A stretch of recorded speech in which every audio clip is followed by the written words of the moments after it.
and white, got into office on his coattail. He has spread the goodness of inclusiveness from Wall Street to your street. He has lifted up workers, given hope to young people, respected and protected older people. He has marched when necessary, negotiated when it's primed, but never intimidated at any time.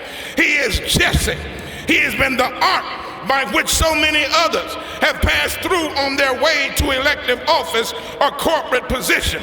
He has freed Americans who were held prisoners by foreign governments when nobody else could get it done. From Syria to Cuba to Kuwait to Iraq and Kosovo, he has talked and walked with leaders that many found to be unacceptable in their generation, until our president now has at last changed it in his own generation. He is Jesse. If there ever was one who represented the struggles of our past, the success of our present, and the connecting bridge to our future, it is Jesse. NAACP Spingarn Medal winner, Presidential Medal of Freedom winner, the Gallup list of the 10 most respected Americans for more than a dozen years. He holds more than 40 honorary degrees. He is a writer, an author, a lecturer, an orator, a preacher, and a teacher, called by some the conscience of our nation, by others the great unifier, long before health care was in our care. Jesse. A war on drugs, Jesse. Fix our schools, Jesse. Direct peace negotiations, Jesse. Ending apartheid in South Africa, Jesse. Advancing democracy in Haiti, Jesse. Democracy in Africa, Jesse. Workers' rights in Asia, Jesse. Environmental justice, Jesse. Supreme Court justice, Jesse. Voting Rights Act extension, Jesse. Youth advocate, Jesse. Ladies and gentlemen, it really ain't but one way to introduce Jesse Lewis Jackson, and that is to say, brothers and sisters, Jesse.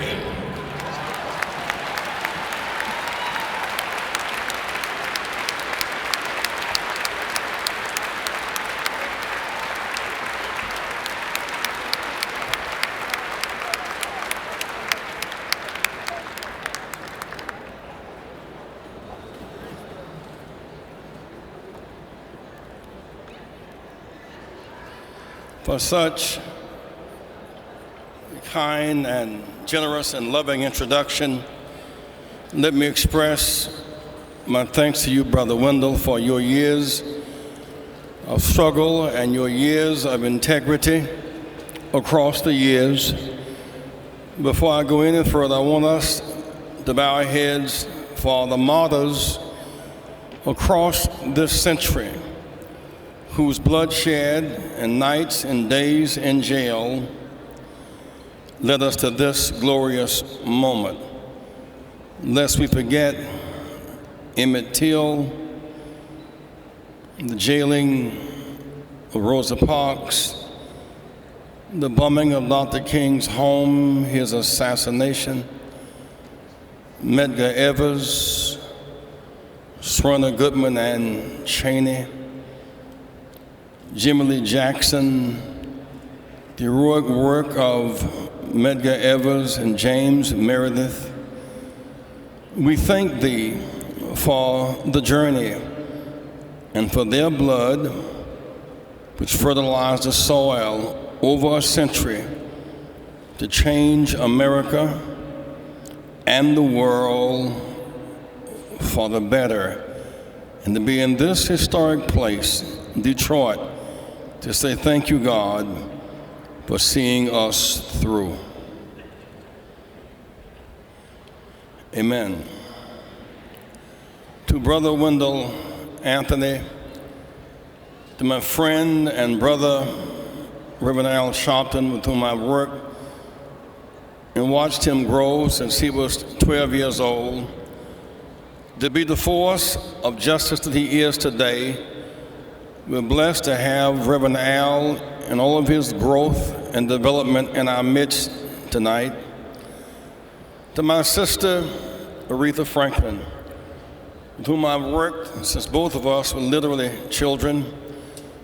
Before there was television as we know it, before there was 24/7 newscast, there was WLAC, Nashville, Gallatin, Tennessee, and Reverend C.L. Franklin, the eagle stirring that nest and preaching to us about resolving inner conflict.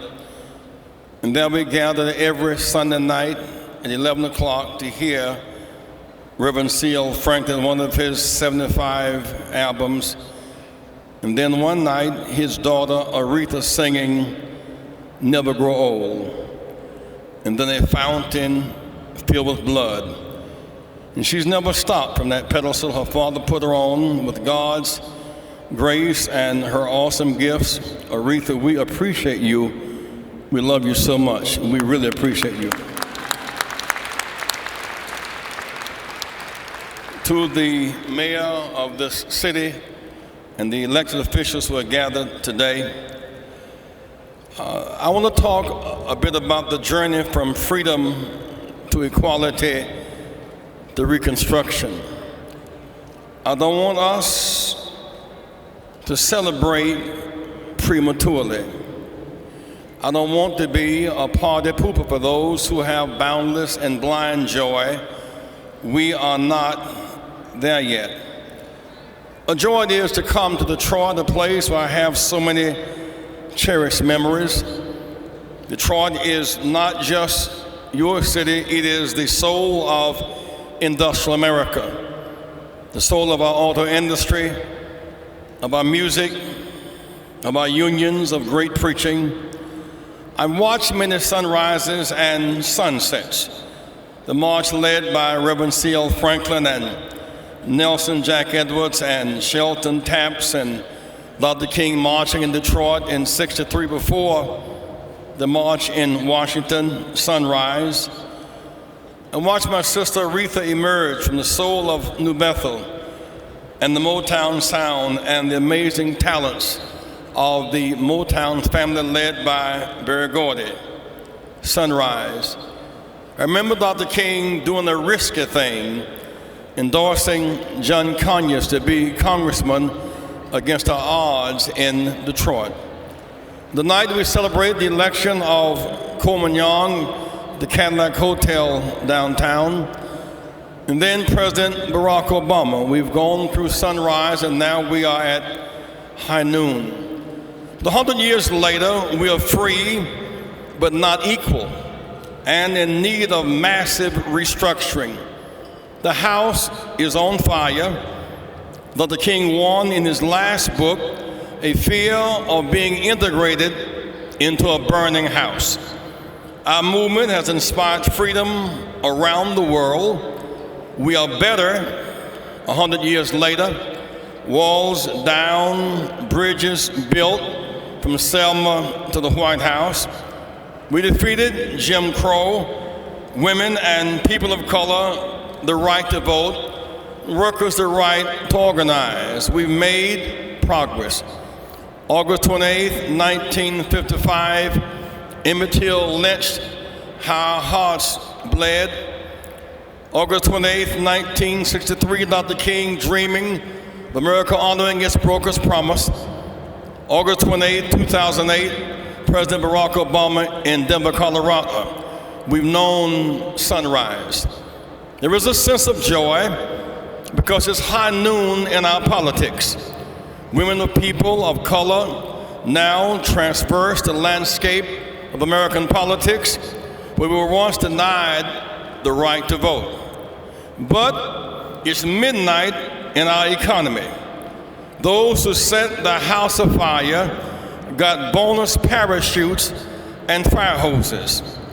Those who kept the house in order, the workers, are blamed for the incineration. And so the struggle intensifies. The house is on fire. The question is the struggle for civil rights finished? The mission of our struggle answers the question. Our mission is to defend, protect, and gain civil rights, and even the playing field in all aspects of American life. The field is neither adequate nor equal. Our work continues.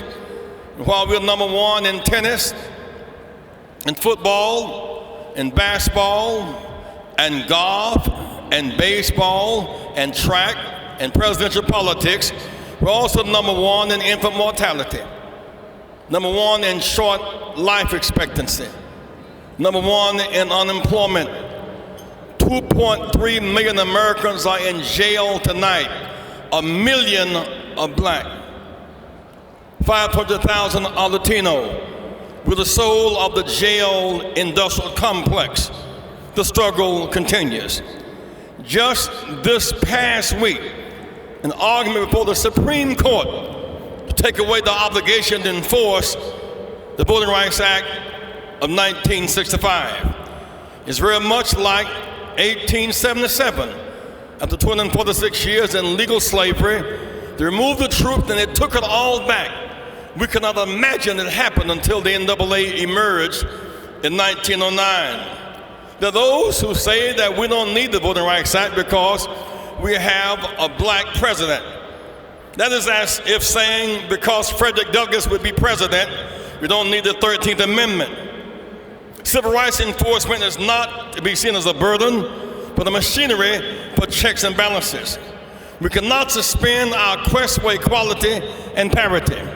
We must not be on the outer edges of growth when there is growth, but at the center of the contraction when there's economic recession.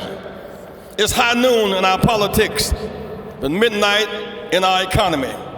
The only question is it dusk and getting darker with the morning approaching? What is different today is that the success of our struggle has increased the burden and the breadth of our leadership. Like Joseph, Jesus, and Dr. King, we as minorities must have a majority vision. No longer it is our job to come to Detroit looking for a job. We must not save the entire industry from itself. We cannot just save our room, we must save the house in which our room exists. No longer can we use the expression that all politics are local. That is not true. Our jobs did not go local. They did not go from white to black, male to female.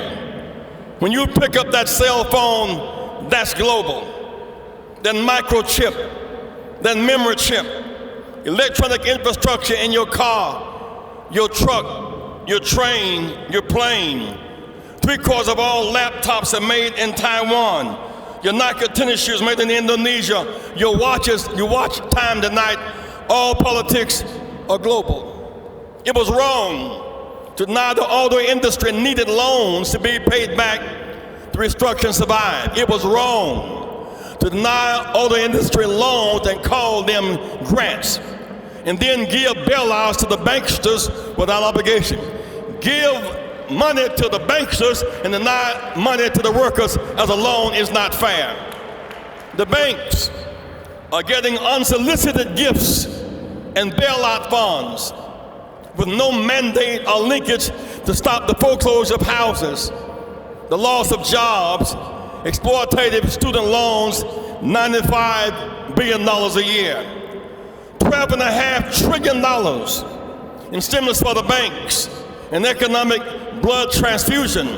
But the hemorrhaging is outdistancing the stimulation. If you go to the hospital emergency room tonight, they first, before giving a transfusion, will check your aorta and stop the bleeding.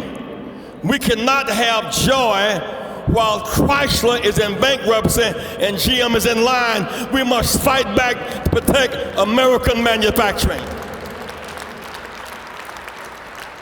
In other words, we have a stimulus on the one hand, but losing 2.2 million homes to foreclosures this year. Stimulus, we're losing 600,000 jobs a month, losing steel, electronics, and auto industry, and $95 billion in student loans.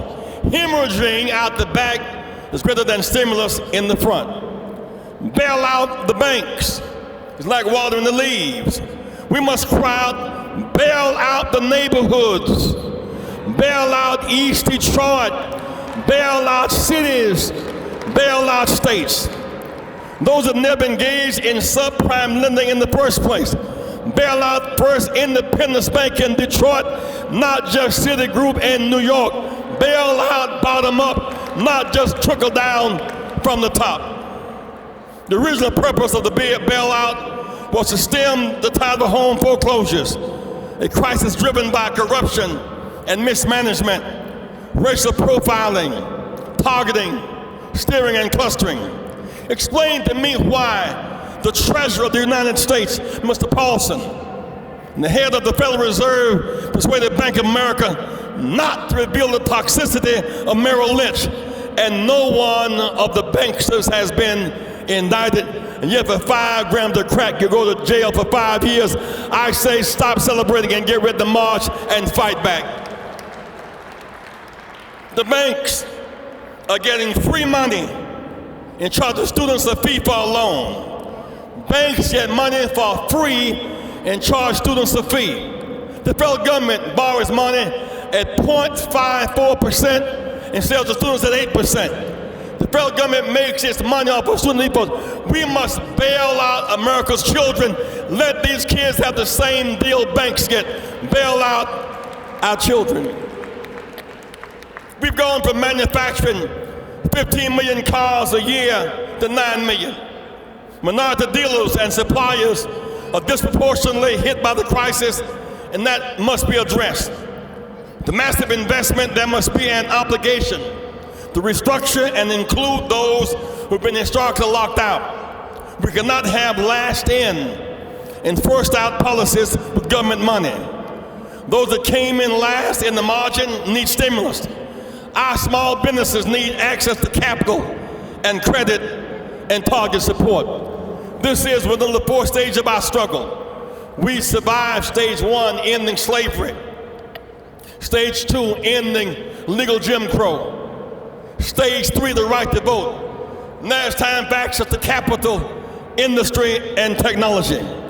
Do we need more new wine in old wineskins and globalized corrupted banks?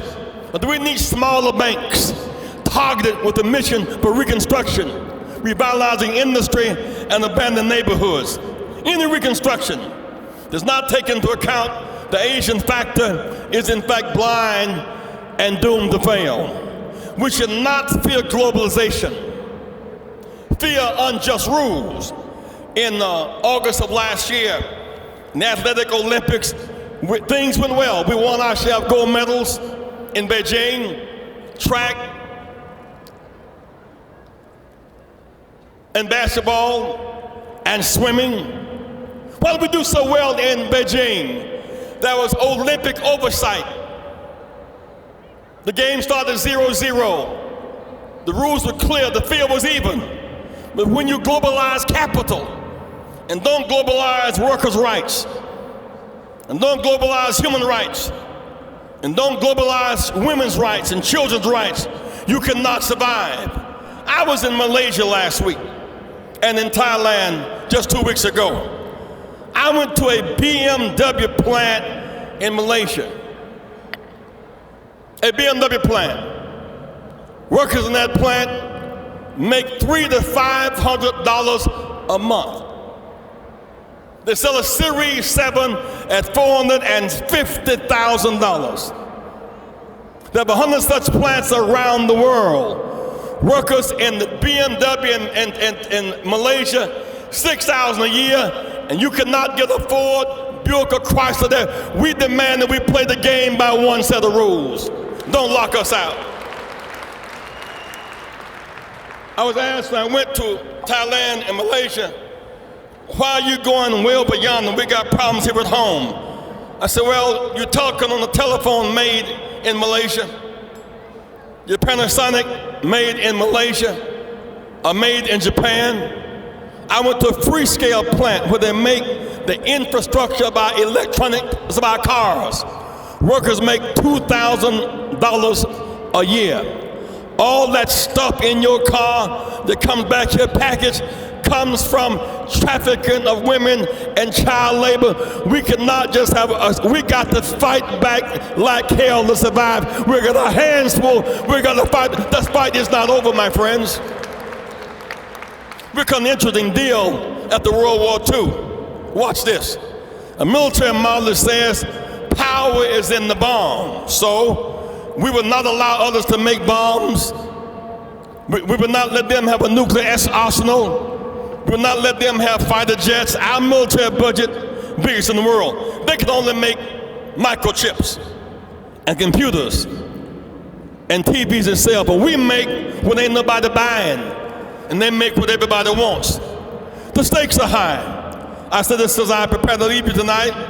The nation must make a commitment to its key manufacturing industries, mass transit, aerospace, auto and steel, as well as expanding wind and solar. You cannot change the situation just by firing auto dealers, auto leaders. We must have an even playing field for the American record. We make the best cars in the world. We need an even playing field. Play the game by one set of rules. Not long ago, the biggest employer in the world was GM in the automotive industry, making $18 to $20 an hour, insurance and retirement benefits, good middle class union jobs. Now it's not GM and Chrysler and Ford, it's now Walmart. $7 an hour, products made abroad with few benefits. 20 years ago, the big three in Detroit was Ford, GM, and Chrysler. Now there's 3 gambling casinos. Chrysler is now in bankruptcy, and GM, unless we stop it, is next to follow. Why must we fight for this industry? The auto industry employs 750,000 workers in 2008. The big three in Detroit, 250,000 hourly and salaried workers, health care for 2 million Americans, pension benefits, retirees, and surviving spouses. International auto manufacturers employ 110,000. There are some 5,000 U.S. suppliers, 875 minority auto suppliers, responsible for 55,000 jobs in Michigan and 20,000 across the nation. GM, Ford, and Chrysler support another 5 million jobs as parts suppliers and dealerships. We must fight back and save GM, Ford, and Chrysler. That's our lifeline. We have a right to have an even playing field for those workers. Since I close to you tonight, I don't understand the policy of deindustrialization, the one that takes away our sense of sensitivity. Our strength is in our industrial base and in our faith. The strength of our nation, the NAACP's mission is to protect the vulnerable, the lost, the least, and the left behind. Beware of how you treat those babies born in the manger. There may be some Jesus there. The high threats of babies slated for social genocide, be careful how you treat those babies. There may be some Moses there. Beware of how you treat children in captivity on some reservation. There may be some Mandela there. Of how you treat some ghetto child trapped by segregation. There might be some Martin Luther King there. Of how you treat some child born, raised by a single mother of mixed heritage. There might be some Barack Obama there. If Rome knew who was in Mary's belly, maybe Jesus could have been born in the innkeeper's bed. Our mission is to stand tall and fight back. Don't look back and celebrate too soon because the game is not over.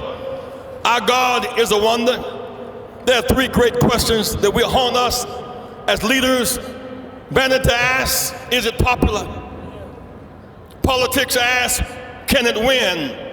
Morality asks, is it right?